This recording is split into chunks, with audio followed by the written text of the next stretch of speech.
Sarah pensait vivre un mariage parfait avec son mari, David. Cependant, lorsque sa mère, Margaret, a remarqué un changement dans le comportement de son gendre, sa curiosité l'a conduite à la découverte des vérités troublantes. Margaret se tenait à la table centrale au mariage. Elle n'avait pas écrit de discours ou quoi que ce soit d'autre. Elle allait simplement parler avec son cœur. Sa fille, Sarah, allait se marier avec David et tout semblait parfait. Son cœur fondit lorsqu'elle regarda sa fille qui souriait d'une oreille à l'autre et qui tenait affectueusement la main de son mari. Après toutes les années qu'elle avait passées à élever Sarah, elle était maintenant adulte et mariée à l'homme de ses rêves. Vous savez, mon défunt mari et moi avions toujours espéré avoir un fils, mais nous n'en avons jamais eu. Sarah était notre seul enfant. Notre petit miracle. Et maintenant, grâce à notre précieux miracle, j'ai un fils qui n'est autre que David.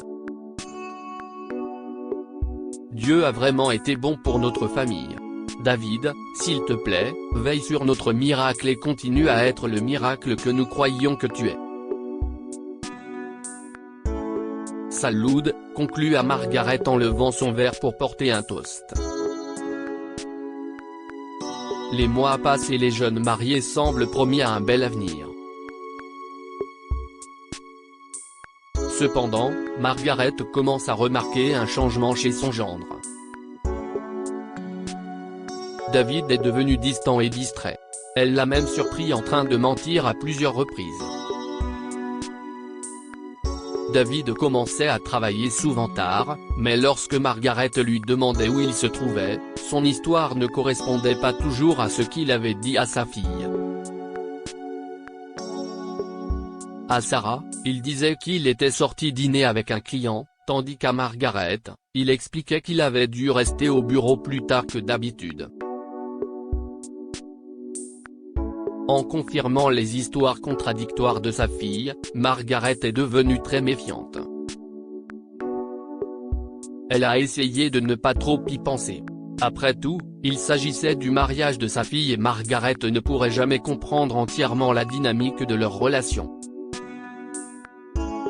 Cependant, Margaret voyait souvent David, leur famille étant aussi unie qu'elle l'était. Son intuition maternelle lui dit que quelque chose n'allait pas. Un jour, Margaret est venue chez Sarah pour l'aider dans ses tâches ménagères, comme elle le faisait souvent. Sarah et David ayant tous deux un emploi à temps plein, Margaret leur donnait de temps en temps un coup de main. Un jour, en fouillant dans le pantalon de David avant de faire la lessive, elle a trouvé un reçu pour des boucles d'oreilles coûteuses. Elle se dit, oh, waouh, ma fille est vraiment une femme spéciale. Bien joué, David, pensait Margaret. Margaret s'attendait à ce que sa fille lui dise quand David lui aurait enfin donné les boucles d'oreilles. Elle mourait d'envie de voir à quoi elles ressemblaient après avoir vu à quel point elles étaient chères. Elle et sa fille vivaient pour ce genre de conversation.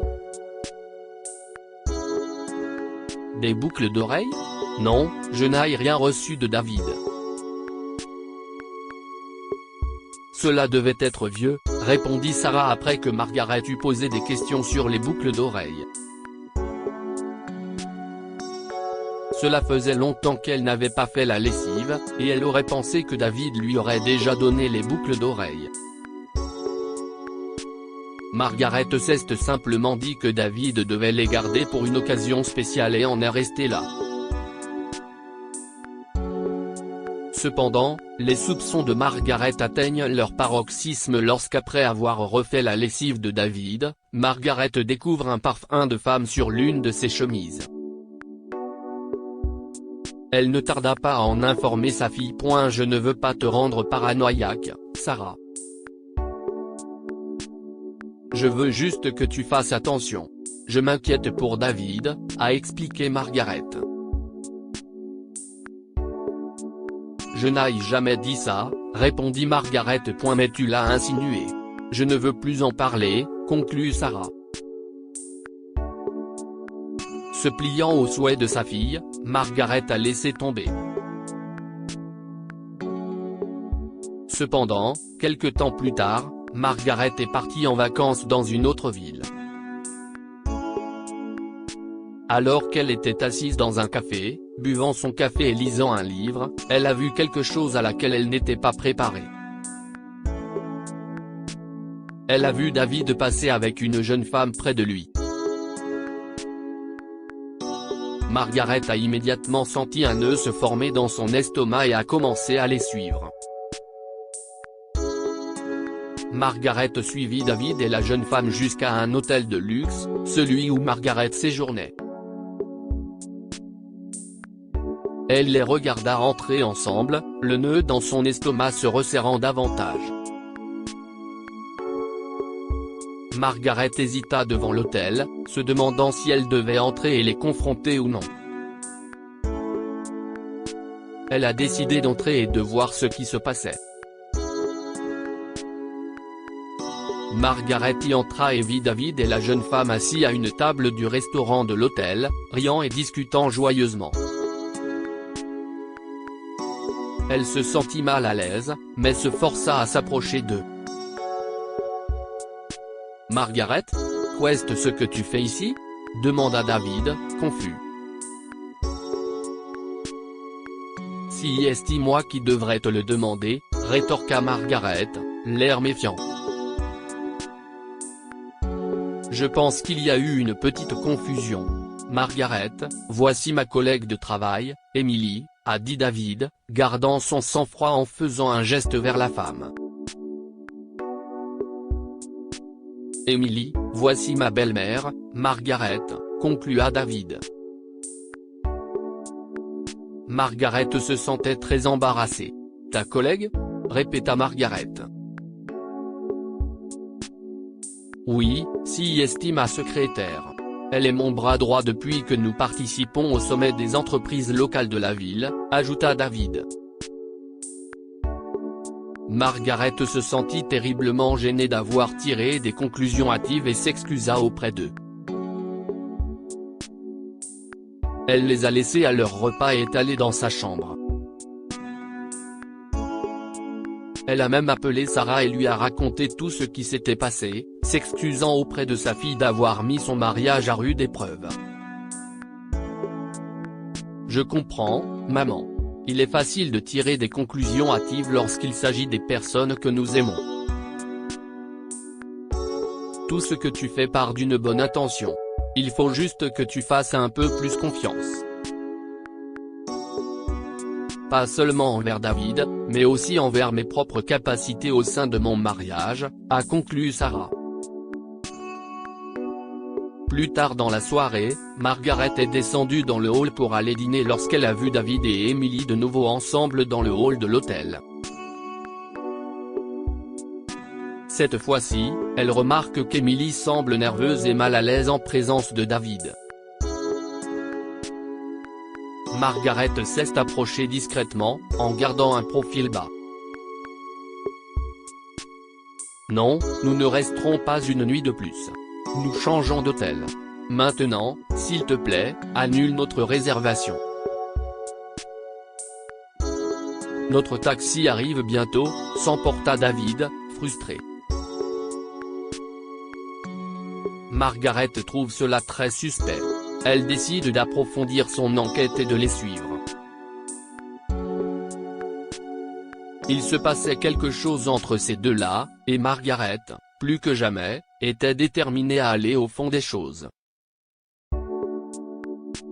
Margaret suivit le taxi de David et Emily jusqu'à ce qu'il s'arrête à un feu rouge.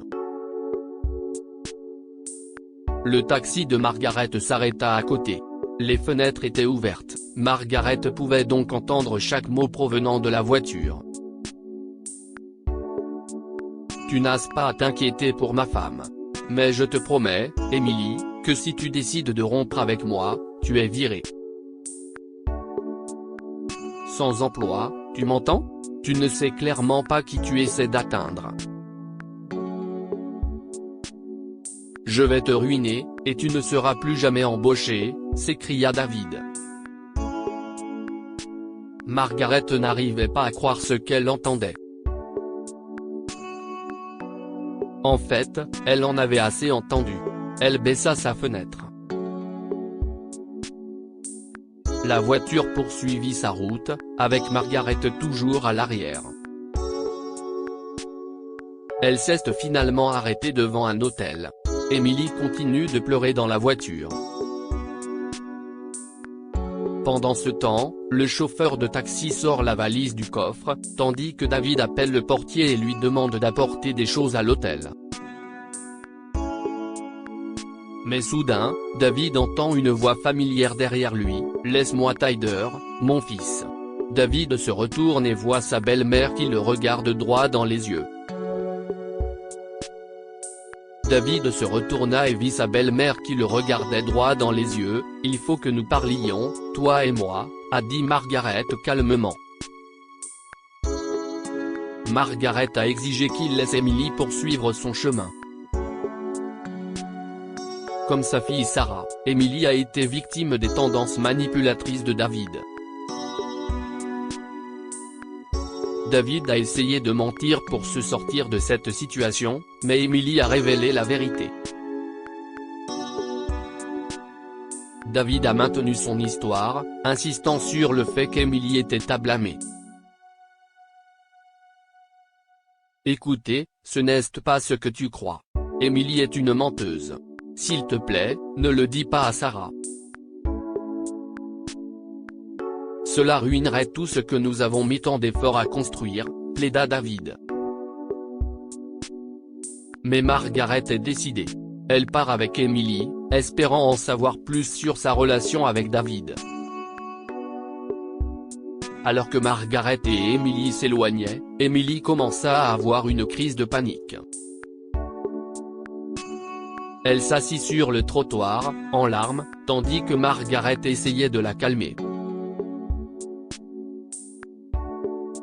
Respire.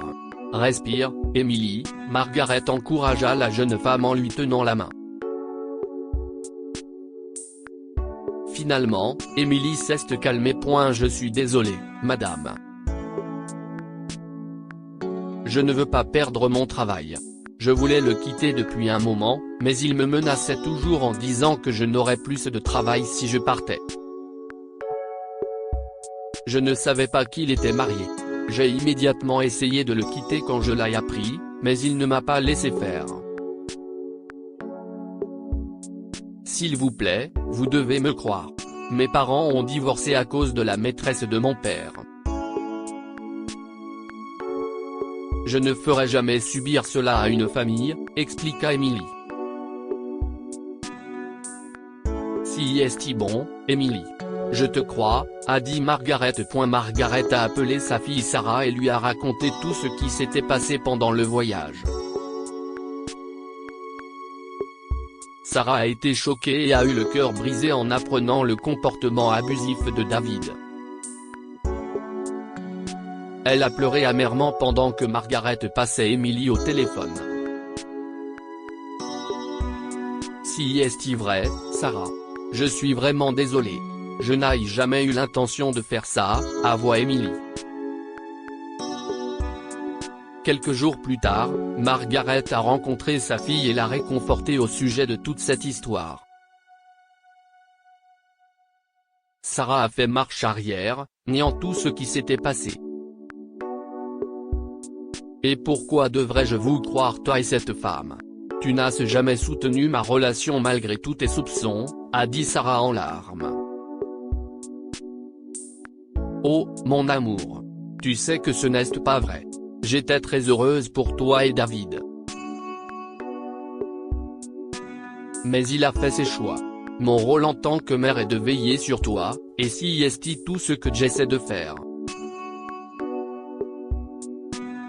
Cette jeune femme, Emily, n'est qu'une victime de plus dans cette histoire, expliqua Margaret en prenant Sarah dans ses bras. Sarah résista d'abord, mais elle a fini par céder, pleurant sur l'épaule de sa mère.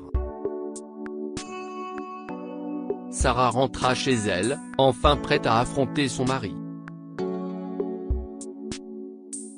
David est rentré ce jour-là et a trouvé ses bagages préparés qui l'attendaient dans le salon. Sarah attendait calmement son arrivée à la table à manger, les bagages de David posés devant elle. « Et puis, qu'est-ce ce qui se passe ?» demanda David, confus. « Sarah, je peux t'expliquer. Elle ment. Tu ne peux pas lui faire confiance », s'est écrié David alors qu'elle partait. Margaret a soutenu Sarah à chaque étape du divorce. Cela n'a pas été facile, mais elle s'en est sortie grâce au soutien de Margaret. Au fil du temps, Emily et Sarah sont devenues amies. En fait, elles étaient si proches qu'elles étaient devenues comme des sœurs. Un jour, alors que Sarah sortait d'un café, elle fut surprise de voir David balayer la rue. « David ?» a-t-elle dit, stupéfaite. Sarah répondit David, gêné. « Si est-ce bizarre de te voir ici. J'espère que tout va bien », a dit Sarah avec désinvolture. « Non, rien ne va, Sarah. J'ai perdu mon travail à cause de cette femme, Emily. Elle m'a séduit et m'a piégé, Sarah. Tu dois me croire. Je suis désolé pour tout. Mais tu n'as aucune idée du genre de personne qu'elle est, expliqua David en mentant comme un arracheur de dents. Soudain, Emily sort du café. « Désolé, j'avais juste besoin d'aller aux toilettes rapidement », a dit Emily à Sarah en levant les yeux pour la voir avec David. Il était complètement abasourdi. « Pas de problème. Je venais juste de rencontrer David. Il a encore essayé de me mentir. Comme si je n'étais pas au courant de l'affaire sur le harcèlement sexuel qui lui a coûté son travail après que tu aies dénoncé le chantage qu'il t'a fait subir auprès du service des ressources humaines, » expliqua Sarah. « Oh, quelle honte », ajouta Emily. « Une fois de plus, tu te trompes complètement, David. Je sais parfaitement quel genre de personne elle est. Je viens juste de réaliser quel genre de personne tu es. » « Au revoir, David, » rétorqua Sarah avant de partir avec Emily. David ne sait plus où donner de la tête en regardant les deux femmes s'éloigner ensemble. Que pouvons-nous apprendre de cette histoire? Chérissez ce que vous avez. David n'a pas chéri sa merveilleuse épouse, la considérant comme acquise et la trompant. Cependant, ses actions se sont retournées contre lui à plus d'un titre. Tout ce qui est fait dans l'obscurité sera bientôt révélé au grand jour. David pensait pouvoir dissimuler son infidélité, mais celle-ci a fini par être révélée. Partagez cette histoire avec vos amis. Elle pourrait égayer leur journée et les inspirer. Lire aussi, un homme met sa belle-mère âgée à la porte, elle revient à bord de la voiture de son patron le lendemain, histoire de karma. Abonnez-vous à Amomama sur Google News.